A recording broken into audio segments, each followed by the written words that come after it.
ገድለ አዳም ምዕራፍ 9 አንድ አምላክ በሚሆን በአብ በወልድ በመንፈስ ቅዱስ ስም የአባታችን አዳምና የእናታችን የሔዋን የገድላቸው ዜና ይህ ነው። ታላቁ ሽማግሌ ማቱሳላም ከኖህ ልጆች ጋር በደብረ ቅዱስ ቀረ። 930 ዓመት ከኖረ በኋላ ታመመ። ሕመሙ የሚሞትበት ነበር። ልጆቹ ኖህ፣ ሴም፣ ካም፣ ያፌትም አወቁ። ከሚስቶቻቸው ጋር ወደ እርሱ መጡ፣ በፊቱም አለቀሱ። አቤቱ ሽማግሌ አባታችን ሆይ ባርከን፣ ከኛ በተለየ ጊዜ ይቅር ይለን ዘንድ ወደ እግዚአብሔር ለምንልን አሉ። ባዘነ ልብም የተወደዳችሁ ልጆች ሆይ ስሙ አላቸው። ከሁሉም አባቶቻችን አንዱስ እንኳ አልቀረም፣ እናንተ 8 ነፍስ ናችሁ እንጂ። እግዚአብሔር የፈጠራቸው አባታችን አዳምና እናታችን ሔዋንን ነው። ከእነርሱ የተነሳ የገነት ጎረቤት ምድር ሞላች፣ ስራቸውንም አበዛው። እነርሱ ሕጉን አልጠበቁም እንጂ እርሱም ያጠፋቸው ዘንድ ይሻል። ትእዛዙን ቢጠብቁ ግን ሰማይንም ምድርንም ይሞሉ ነበር። ነገር ግን እኔ እግዚአብሔር አምላኬን እለምነዋለሁ፣ በምትሄዱበት በዚች በኃላፊዋ ምድር ዘራችሁን ያበዛው ይባርካችሁም ዘንድ ልጆቼ ሆይ ዛሬም ፍጻሜያችሁ ወዳልገባችሁባት ምድር እግዚአብሔር በመርከብ ይወስዳችኋል። ንጹሐን የሆኑ የአባቶቻችን አምላክ እግዚአብሔር ከእናንተ ጋር ይሆን ዘንድ በተባረከች ቤተ መዛግብት ወይም ዕቃ ቤት ውስጥ ለአባታችን አዳም ለእናታችን ሔዋን የክብር የሰጣቸውን እግዚአብሔር ለእናንተም እኒህን 3 ክብራት ይሰጣችኋል። እግዚአብሔር ለአዳምና ለሔዋን የሰጣቸው ክብር ይህ ነው። የመጀመሪያ ክብር እግዚአብሔር አዳምን ንጉሥ አድርጎ የሾመበት መንግሥተ ሰማያት ናት። ሁለተኛዋ ክብር ክህነት ናት። እግዚአብሔር የሕይወት እስትንፋስ እፍ ብሎበታልና። ሦስተኛዋ ክብር ትንቢት ነው። አዳም እግዚአብሔር የሚያስበው ነገር ይናገር ነበርና እኔም ለዘራችሁ እኒህን 3 ክብሮች ማዕረጋት ይሰጣችሁ ዘንድ አምላኬን እለምነዋለሁ። ዳግመኛ ማቱሳላ ኖህን አለው፣ ኖህ ሆይ እኔ ከእግዚአብሔር የተባረኩ ነኝ። እኔ አዝሃለሁ፣ እንደ ተቀደሙኝ እንደ አባቶች ሁሉ እኔ ከአንተ ጋር እለያለሁ። ከልጆች ጋር የምትቀር አንተ ነህ። ትእዛዜን ለራስ ጥቅም ጠብቅ፣ የምልህን ሁሉ አትዘንጋ፣ አትተውም። እነሆ አምላኬ በምድር ላይ ጥፋትን ያመጣል። ሥጋዬን ፈጥነህ ገንዝ፣ በዕቃ ቤቱም አድርገው። ሚስትህና ልጆችህን ሚስቶቻቸውንም ይዘህ ከዚህ ከደብረ ቅዱስ ተራራ ውረድ። የአባታችን የአዳምንም ሥጋ ይዘህ ወደ መርከቡ ግባ። በምድር ላይ የጥፋት ውሃ ወቅት እስኪፈጸም በዚያ ኑረው። ልጄ ሆይ በምትሞትበት ጊዜ የቃይናንም ልጅ መልከ ጻዲቅን ይወስደው ዘንድ የበኩር ልጅህን ሴምን እዘዘው። ይህም የአርፍክስድ የልጅ ልጅ መልከ ጸዲቅ ነው። እርሱም የልዑል እግዚአብሔር ካህን ነው። የአባታችን የአዳምን ሥጋ ወስዶ በመርከብ ውስጥ ያስቀምጡት ዘንድ መልከ ጼዴቅም እስከ ዘላለም ድረስ በአባታችን በአዳም ሥጋ ፊት በዝች ደብር ወይም ተራራ ለእግዚአብሔር አገልጋይ ይሁን። ኖህ ሆይ በዝች ቦታ ወይም አገር የእግዚአብሔር ልጅ ክርስቶስ ለአዳምና ለዘሩ በእግዚአብሔር የሚያምን ሁሉ መድኃኒት ያደርጋል። የእግዚአብሔር መልአክም ከልጆች ጋር ይሄዳል። ከዝች ቦታ እስኪያደርሳችሁ ይህች የምድር ማዕከል ናት አለው። ማቱሳላም ኖህን ልጄ ሆይ አባታችን በአዳም ሥጋ ፊት ለእግዚአብሔር የሚገዛ ልብሱ የሚሸጥ ወገቡን የታጠቀና ጌጣጌጡንም ለእርሱ ያላደረገ ይሁን። የድሃ ልብስ ለብሶ ብቻውን ይቆም እንጂ የአባታችን የአዳምን ሥጋ ይጠብቅ ዘንድ አምላክ ለሆነ ለእግዚአብሔርም ይጸልይ።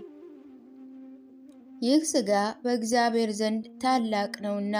ይህን የልዑል እግዚአብሔር ካህንም በንጹሕ ባማረ ልብስ እግዚአብሔርን ያገለግል ዘንድ የቆመ ይሆናል አለው። ከዚያ በኋላ ማቱሳላ ኖኅን በእነዚህ ትእዛዛት ሁሉ አዘዘው። እንግዲህ እወቅ፣ ትእዛዜንም ጠብቅ አለው። በዚያን ጊዜ ማቱሳላ እጁ ዛለ፣ ከመናገርም ዝም አለ፣ ዓይኑንም ከደነ፣ እንደ ሁሉም አባቶች አረፈ። እንባውም በፊቱ ይፈስ ነበር። በመለየቱ ልቡ አዝኖ ነበር። አንድስ እንኳ በውስጡ ስላልቀረበት ስለ ደብረ ገነት ወይም ደብረ ቅዱስ እግዚአብሔር ፍጥረቱን ሁሉ ሊያጠፋ ከምድር ገጽም ሊደመስስ ስለ መውደዱ ያዝን ነበር። የማቱሳላ ዕረፍትም በ939 ዓመት መጋቢት 2 እሁድ ቀን ነበር። ኖኅ ከልጆቹ ጋር በብዙ ለቅሶና ሐዘን ገነዘው። በቤተ መዛግብት አስቀመጡት። 40 ቀን ያህልም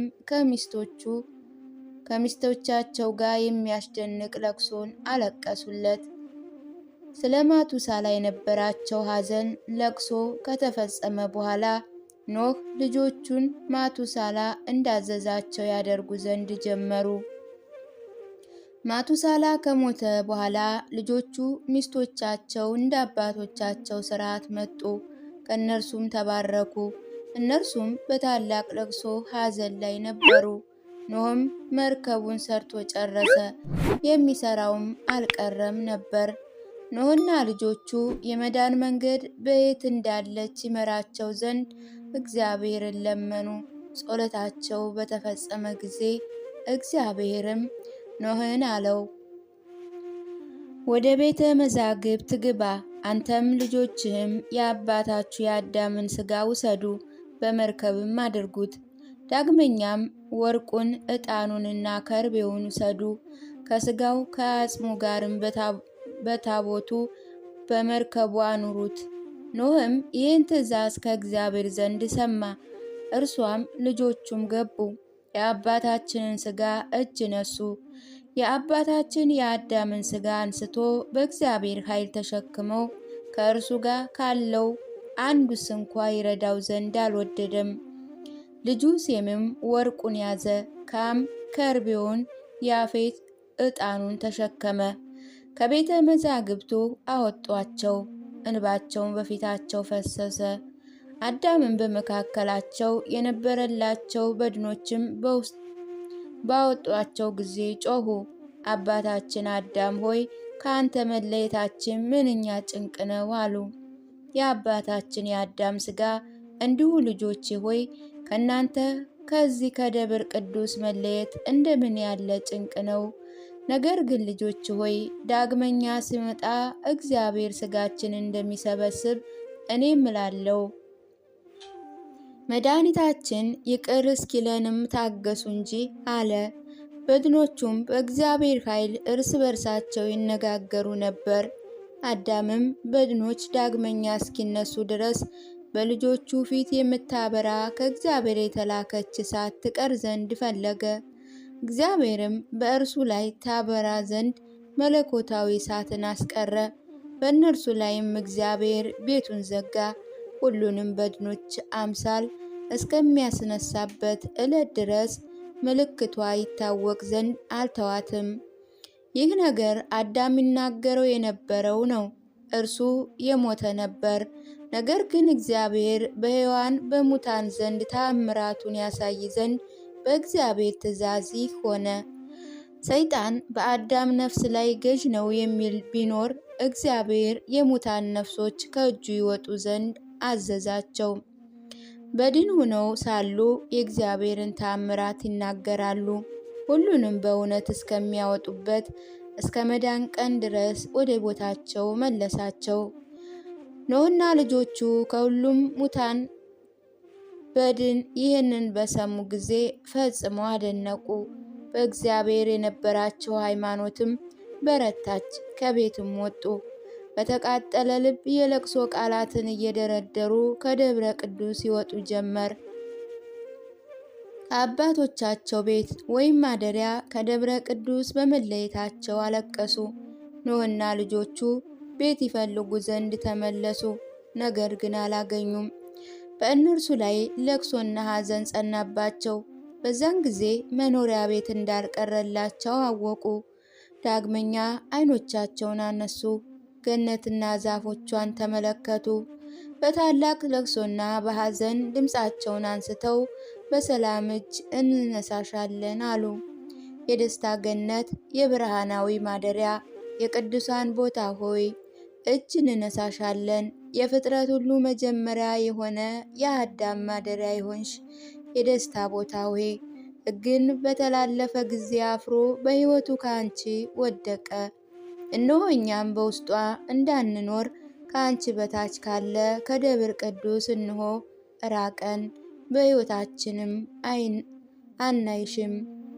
እግዚአብሔር እስከምንሄድባት ምድር ድረስ ከእኛ ጋር ያልሰራሽ ዘንድ እንሻለን።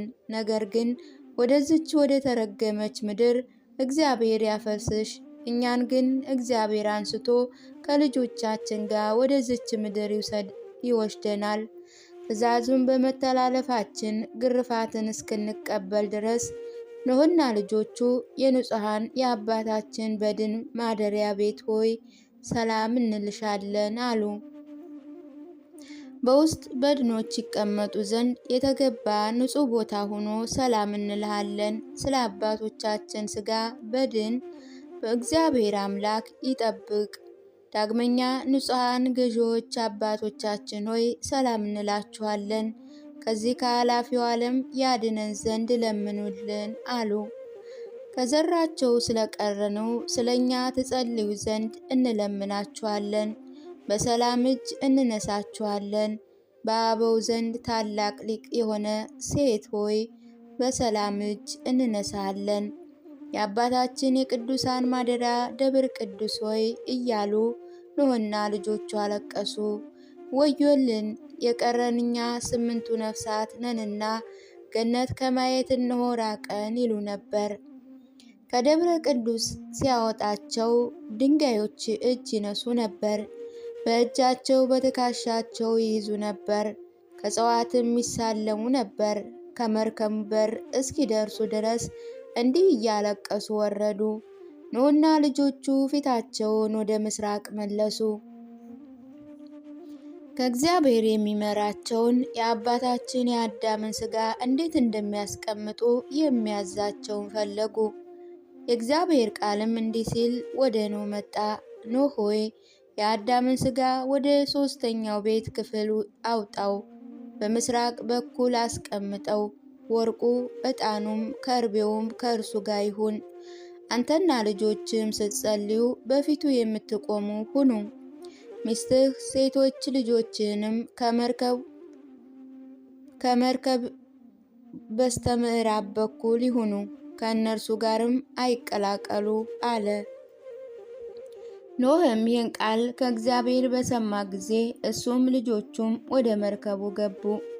የአዳምን ሥጋም በምስራቅ በኩል 3 እጅ መንሻ ከእርሱ ጋር አስቀምጠው።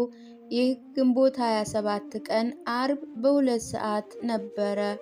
እግዚአብሔርም ኖህን አለው፣ ወደ መርከቡ ራስ ውጣ፣ አራዊቱም ወደ መርከቡ ይሰብሰቡ ዘንድ 3 ጊዜ ደውል ምታ አለው። የኖህም የዛ ደውል ድምፅ አዕዋፍ፣ አራዊት ይሰሙ ዘንድ እስከ ዓለም ዳርቻ ይደርሳል አለ። እግዚአብሔርም ኖህን አለው፣ የዚህ ደወል ድምፅ ብቻ የሚወጣ የሚሰማ አይደለም፣ በአዕዋፍ በአራዊት ጆሮ እስኪደርስ ድረስ ከድምፁ ጋር የእኔ ኃይል ይወጣል እንጂ። ይህ ነጋሪት ደውለን በመታኸው ጊዜ ነጋሪት ይመታ ዘንድ ከሰማይ መልአኬን እልካለሁ። ሁሉም አራዊት ወደ አንተ ይሰበሰባሉ። ኖህም እግዚአብሔር እንዳዘዘው ደወሉን ፈጥኖ መታ።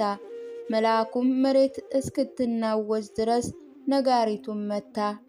በእርሱ ያለ ፍጥረታት ታወኩ።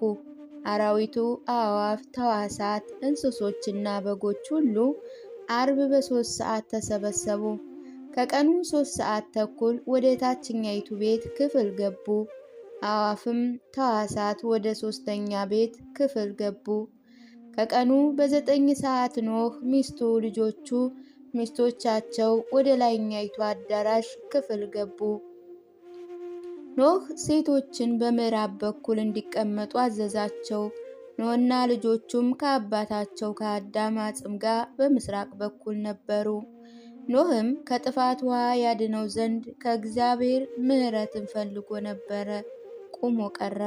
እግዚአብሔር ኖህን አነጋገረው እንዲህ አለው፣ ከእጽዋት ወገን ከሴትም ከወንድም ሁለት ሁለት ውሰድ። ዳግመኛ ከንጹሐን ከሴትም ከወንድም 7 ውሰድ አለው። ኖህ ይህን ሁሉ አደረገ። ወደ መርከቡ በገባ ጊዜ እግዚአብሔር የመርከቡን በር በአምላካዊ ኃይል ዘጋባቸው። እግዚአብሔርም በእነርሱ የሰማይ በሮች ይከፈቱና የውሃ ጎርፍ ይውረድ ዘንድ አዘዘ። በእግዚአብሔርም ትእዛዝ እንዲህ ሆነ። እግዚአብሔርም ምንጮቹን ሁሉ ይከፍቱ ዘንድ አዘዘ። ጥልቆች ጉድጓዶች ውሃዎችን ያስገኙ ዘንድ እንደሚዞር ባህርም በዓለም ሁሉ ከፍ ከፍ አለ፣ ጮኸ፣ ድምፁንም አሰማ። የጥልቆች መዛግብት በሮች በከፈቱ ጊዜ የነፋሳት ጎርፎች ጎረፉ፣ ተከፈቱ። አውሎ ንፋስ፣ ጥልቅ ንፋስ፣ ጉም፣ ጭጋግና ጨለማ ተከሰቱ። ከጨረቃ ከከዋክብት ጋር ፀሐይ ብርሃኑን ነሳ። ዕለቱ ፈጽሞ የሚመለስ የሌሊት የፍርሃት ቀን ሆነ። ባህሩም መዓል ሞገዱ ያወጣ ጀመር። እርሱ እንደ ተራሮች መሬት ሁሉ ሸፈነ። ከቃየል ልጆች ጋር በረከሱ በዝሙት የወደቁ የሴት ልጆችንም በተመለከተ ጊዜ እግዚአብሔር በእነርሱ ላይ እንደተቆጣ ኖህ የነገራቸው እውነት እንደሆነ አወቁ። ሁላቸውም ወደ መርከብ ወደ ኖህ ሮጡ። መግባት ስለማይችሉ በሩን ይከፍትላቸው ዘንድ ፈልገው ለመኑት። እርሱ እንደ እሳት ከሆነ ድንጋዮች ወደ ደብር ቅዱስ ይወጡ ዘንድ ነበር። መርከቧ ግን በእግዚአብሔር ኃይል ፈጽሞ ተዘጋች። የእግዚአብሔር መልአክም ለኖህ ለልጆቹ በመርከቡ ላሉት ሁሉ እንደ አለቃ መርከብ ተቀምጦ ነበር። በቃየል ልጆች ላይ የጥፋት ውሃ በዛባቸው፣ በእነርሱ ላይ ሰለጠነባቸው፣ ያልቁም ጀመር። በእነርሱ ላይ የጥፋት ውሃ እንደሚመጣ እንደሚያሰምጣቸው ኖህ ያስተማረው ቃልም ተፈጸመ። ውሃው በመርከብ እስኪውጥ ድረስ በላይ በታችም በእነርሱ ላይ ሞልቶ ተረፈ። ከውሃው ኃይል የተነሳ ስጋዊ ደማዊ ፍጥረት ሁሉ በምድር ይርመሰመስ ነበር። ውሃው መሬትን ሁሉ ታላላቅ ተራሮችን ሸፈነ። ውሃውም በእነርሱ ላይ በታላላቅ ተራሮች ራስ ላይም በመንፈስ ቅዱስ ክንድ 15 ክንድ ያህል ወጣ። የመንፈስ ቅዱስ ክንድ ሲተረጎም 3 ክንድ 45 ክንድ ይሆናል። ውሃውም ከፍ ከፍ አለ። መርከቧንም ተሸከማት፣ ወደ ገነት ታችም ወሰዳት። ውሃዎች፣ ዝናባት፣ አውሎ ንፋስ፣ ጥልቅ ንፋስ፣ ከመሬት የወጣ ሁሉ ለገነት ሰገዱ። ኖህ ልጆቹም በመርከቡ ውስጥ ያሉት ልዩ ለሆኑ ገነት ሰገዱ። ውሃውም ከሰማይ በታች ከምድር በላይ ያለውን ሁሉ አጠፋ። መርከቧ ግን በውሃው ላይ በንፋሳት ትንሳፈፍ ተዋኝ ነበር። የእግዚአብሔር መልአክ ከምስራቅ እስከ ምዕራብ ድረስ ይነዳት ያስተዳድራት ነበር። መርከቧ በውሃ ላይ 150 ቀን ትሄድ ነበር። ከዚያ በኋላ መርከቧ አራራት በተባለ ተራራ ላይ በጥቅምት 27 ቀን ቆመች፣ አረፈች። ዳግመኛም እግዚአብሔር ለኖህ እንዲህ ሲል መልእክቱን አስተላለፈ። ውሃዎቹ እስኪያልቁ ድረስ ታገስ፣ ጸጥም በል።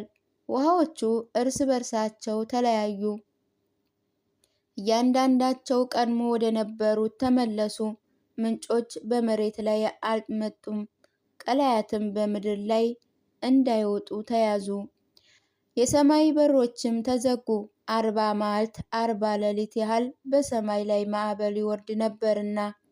በመጀመሪያ ወር በ11ኛ ቀን የታላቅ ተራሮች ጫፍ ታየ። ከዚያ በኋላ ኖህ 40 ቀን ያህል መንፈሱን አዝናና፣ አረጋጋ። የሰራዊቱ መርከብ የምስራቱን መስኮት ከፈተ። ውሃውም ከምድር ገጽ መጉደሉንና ያለመጉደሉን ያይ ዘንድ ቁራን ላከው። ቁራ ግን እንደወጣ ወደ ኖህም ፈጽሞ አልተመለሰም። የየዋሃቷ የእርግቧ ምልክት የወይራ ቅጠልም የቤተ ክርስቲያን ምስጢር ምሳሌ ነው። የኖህ ውሃ ጎደለ። በኋላ መንፈሱን ወይም ሰውነቱን ትንሽ አዝናና። እርግብንም ውሃው መጉደሉ ወይም አለመጉደሉን ታይ ዘንድ ላካት። እርግብም በወጣች ጊዜ የምታርፍበት ቦታ የምታድርበት አላገኘችም። ወደ ኖህም ተመለሰች። ዳግመኛ ኖህ 7 ቀን ያህል ሰውነቱን አዝናና። ኖህም የጥፋት ውሃ መጉደል ወይም አለመጉደሉን ታይ ዘንድ እርግብን ዳግመኛ ላካት። እርግብም የወይራ ቅጠል በአፏ ይዛ በሰርክ ወደ ኖህ ተመለሰች። የእርግብ ትርጓሜዋ የብልዩ ምሳሌ የያዘች ናት። መጀመሪያ በወጣች ጊዜ እግሮቿን የምታሳርፍበት ፈለገች፣ ግን አላገኘችም። ይህ የእረፍት ቦታ ነው። እነዚያ ጸጋ ያልተረፋቸው ልባቸው የደነደነ አይሁድ ናቸው። በእነርሱ ላይ ምሕረት አልቀረም አልተደረገም። የእርግብ ምሳሌ የሆነ የዋህ ክርስቶስም በእነርሱ ዘንድ የእግር መረገጫ አላገኘም። ዳግመኛ እርግብ ለእነርሱ ቦታ ማግኘቷ ይህ የእረፍት ቦታ ነው። እኒህ የቅዱስ ወንጌል የምስራች የተቀበሉ ውስጣቸው ለክርስቶስ ማረፊያ የሰጡ ሕዝብና አሕዛብ ናቸው። ኖህ ዘመኑ 601 ዓመት በሆነ ጊዜ ሚያዝያ 2 ቀን ውሃው በምድር ላይ ደረቀ። በሁለተኛው ወር ይኸውም ግንቦት 27 ቀን ነው። ሁሉም ዕለተ ኖህ ወደ መርከቡ የገቡት ቀን ነው። ዳግመኛ ኖህ በዚህ ዕለት በዕለተ እሁድ ከመርከብ ወጣ። ኖህ በወጣ ጊዜ እርሱም ሚስቱም ልጆቹም የልጆቹም ሚስቶች በአንድነት ነበሩ። እርስ በርሳቸውም አልተያዩም። መጀመሪያ ወደ መርከብ ሲገቡ ግን ወንዶች ከሴቶች የተለዩ ነበሩ። ኖህ ስለ ግንኙነታቸው ይፈራ ነበርና ጥፋቱ በተፈጸመ ጊዜ ወንዶች ከሴቶች ጋር ተቀላቅለው ወጡ። እግዚአብሔር በአራዊቱ በአናብስቱ ላይ በመርከብ ውስጥ ታላቅ ጸጥታ መጣ። ከአዕዋፋት ከተዋሳት እንዲሁ እርስ በርሳቸው አይጣሉም ነበር። ኖህ ከመርከቡ ወጣ፣ በተራራው ላይም መሰዊያን ሰራ። እንዴት እንደሚሰዋ ቁርባንም እንዴት እንደሚያሳርግ ያሳየው ዘንድ ፈልጎ በእግዚአብሔር ፊት ቆሞ፣ እግዚአብሔርም እንዲህ ሲል ቃሉን ወደ ኖህ ላከ። ኖህ ሆይ ከንጹሕ ወገን ወስደህ ከእነርሱ በእኔ ፊት ቁርባንን አሳርግ፣ አራዊትንም ከመርከቡ አሰናብት። የኖህ ወደብ መርከብ ገባ፣ ከአዕዋፍም ንጹሕ የሆነ ወሰደ። እግዚአብሔር እንዳዘዘው ያደርግ ጀመር። በመሰዊያው ላይ በእግዚአብሔር ፊት መሥዋዕትን አሳረገ። እግዚአብሔር ለኖህ እንደገባለት ቃል ኪዳን አምሳል በሰማይ ላይ ቀስተ ደመናን አሳየው። እግዚአብሔርም የኖህን ቁርባን መዓዛ አሸተተ። እስከ ዓለም ፍጻሜ ድረስ ዳግመኛ የጥፋት ውሃ እንደማያመጣ ከእነርሱ ቃል ኪዳንን አደረገ። እግዚአብሔርም ከኖህ ጋር የገባው ቃል ኪዳንም ይህ ነው። ኖህም በእግዚአብሔር ፊት ሰገደ። እርሱም ልጆቹም ሚስቶቻቸውም ስለተደረገላቸው ድህነት አመሰገኑ። ኖህም ልጆቹን ይዞ ሀገርን መንደርን መሰረቱ። እነርሱ 8 ነፍስ ሆነው ከመርከቡ እንደወጡ ቦታውንም ለምነን ብለው ሰየሙት። ሰምናን ብለው ሰየሙት። ኖህና ልጆቹ የልጅ ልጆቹም እስኪያገኙ ድረስ 100 ዘመን ያህል በዚያ በተቀደሰ ተራራ ተቀመጡ። ኖህም የወይን ስራን ወስዶ ተከለ፣ እስኪያፈራ የጣፈጠም እስኪሆን ድረስ ተንከባከበው። ዳግመኛ ኖህ ከፍሬው ወስዶ ወይንን ጠምቆ አንዱን ወስዶም ከእርሱ ጠጣ፣ ሰከረም። ወደ ሚስቱ ገባ፣ ልብም አያደርግም ነበር። ወንዶች ሴቶችን እንደሚያደርጉት አደረገ። ያን ጊዜ ልጁ ካም በጠዋት ወደ ቤት ገባ። የአባቱንም ምርቃን ተመለከተ። እርሱ በወይን ሰክሮ ነበር፣ ያውቅ ዘንድም አይችልም ነበር። ልጁ ካምም ሳቀበት፣ ሲደበውም ሰደበውም። አንተ ሽማግሌ ያደረከው ይሄ ምንድን ነው? አለው። ሽማግሌው ነገሩን ልብ አላደረገውም። የኖህ ሚስት ግን ነገሩን ትረዳ ነበር።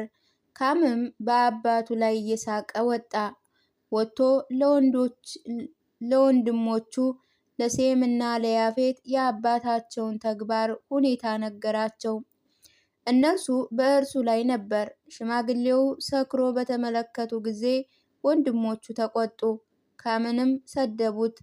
ከሽማግሌው የተነሳ እነርሱ ስለ እርሱ ይፈሩ ነበርና፣ እርሱ በነገሩ በቃሉ የጸና ጻድቅ እንደሆነ ያውቁ ነበርና። ሴምና ያፌት ፈጥነው ተነሱ፣ መጎናጸፊያ ወስደው መጎናጸፊያውንም ከእግሮቹ እስከሚደርስ ድረስ በጀርባቸው አደረጉት። ከአባታቸው እስኪደርሱ ድረስም ወደ መጡበት መንገድ ፊታቸውን አዙረው ወደ ኋላቸው ሄዱ። መጎናጸፊያውንም ከእርሱ ወረወሩለት፣ አሉትም እንዳያያቸው ከእርሱ ፈጥነው ወጡ። በነገታውም ሚስቱ የካምን ተግባር ያደረገውንም ለኖህ አስረዳችው።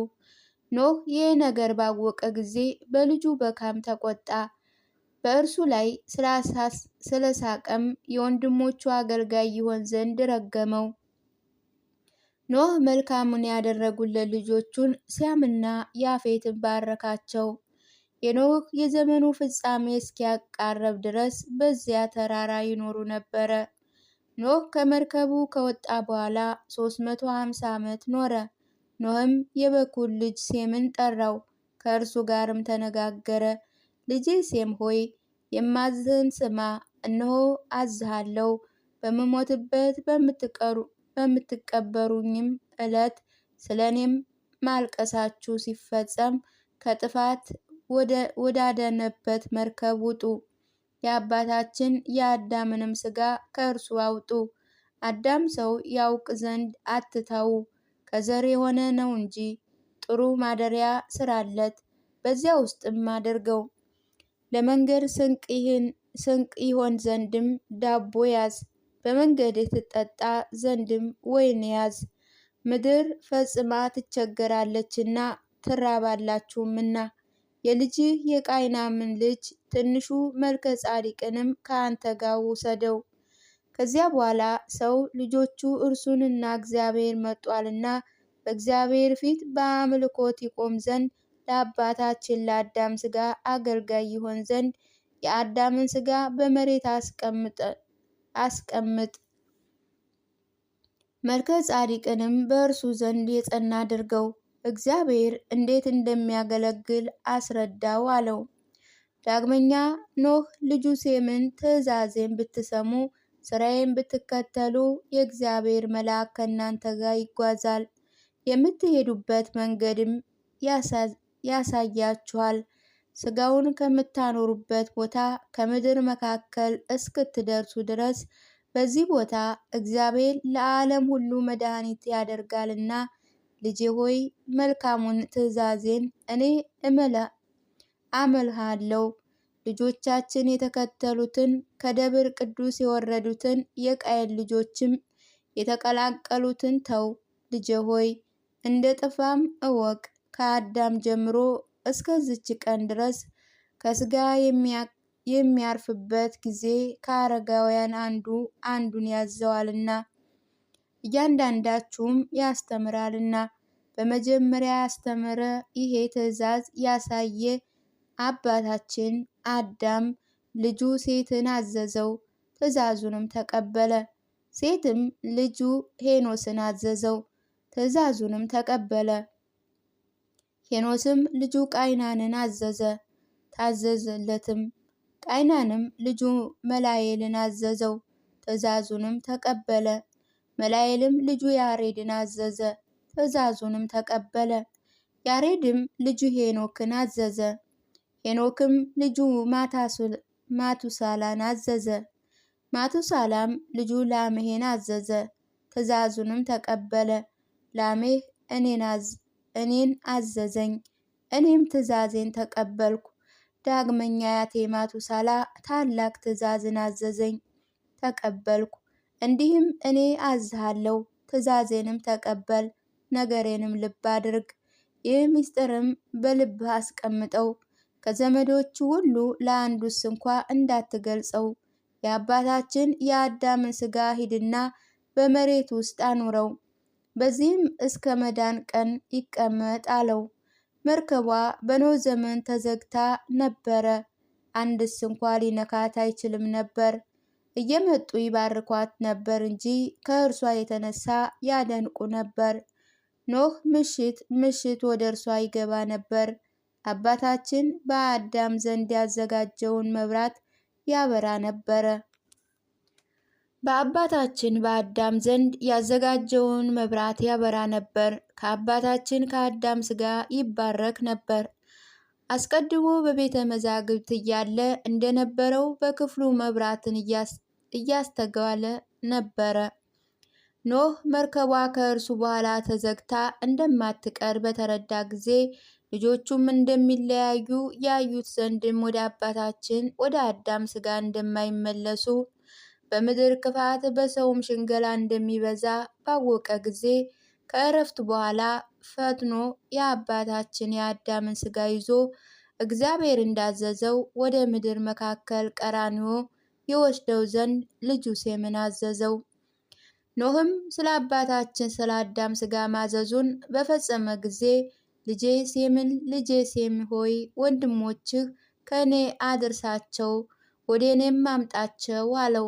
ከእርሱ በደረሱ ጊዜ ኖህ አያቸው፣ እንዲህ አላቸው፣ ልጆች ሆይ ከሞተው በኋላ ትለያያላችሁ፣ ከዘራችሁ ብዙ ችግር ይሆናል። እኔ ምድርን ከሶስት እከፍላታለሁ። ከእናንተ እያንዳንዱ በየድርሻው ይጸና ዘንድ የበኩር ልጄ ሴም ድርሻው ከኢየሩሳሌም እስከ መቅረዶስ ነው። እንዲሁም ሆነ። ይህችም ታላቅ ሀገር ናት። የደረሰ ተራራም የግብፅ ምድርን የፍልስጤም መካከል እስከሆነችም ጉፎር ድረስ ይደርሳል። ሁለተኛ ልጁ ካም ነው። ከፈሎም ከአርሲ እስከ ሰሜን እስከ ፈርዶኖስ እስከ ወግዶስ እስከ ምዕራብ ዳርቻ ነው። የሶስተኛው ልጅ ይኸውም ያፌት ነው። ከፍሉም ድርሻውም ከሰሜን ምዕራብ ጫፍ እስከ ታላቁ ሀገር ዳማት እንዲሁም በደቡብ ሁሉ እስከ አርስ ድረስ የእርሱ ነበር። ከእናንተም እያንዳንዱ ድርሻ ይወስዳል። እያንዳንዱም በየደረሰው ይቀመጥ ይኑር አላቸው። እንዳዘዛቸው ተቀመጡ። እያንዳንዳቸው በአባታቸው በኖህ ዘመን ወንድ ልጅ ሴት ልጅ ተወለደላቸው። ኖህ በሦስቱ ወንድሞቹ መካከል መጣላት እንዳይኖር በእግዚአብሔር ትእዛዝ መሬትን አከፋፈላቸው። ኖህም ሴምንና ወንድሞቹን አዞ ከፈጸመ በኋላ እጆቹ ዛሉ፣ አንደበቱም ዲዳ ሆነ፣ ዓይኖቹም ተከደኑ፣ እንደ አባቶቹም አረፈ። እረፍቱ በ950 ዓመት ረቡዕ ዕለት ግንቦት 2 ቀን መርከቧ በነበረችበት በተራራው ነው። እግዚአብሔርም እስከ ገለጠው ድረስም ቆየ። 40 ቀንም አለቀሱለት። የጻድቃን የሰማዕታት የአበው የሐዋርያት የነቢያት የአባታችን አዳም የእናታችን የሔዋን ጸሎታቸው በረከታቸውና አማላጅነታቸው የይቅርታ ልመናቸው ከጥምቀት ልጆች ከሁላችን ጋር ይሁን ለዘላለሙ አሜን።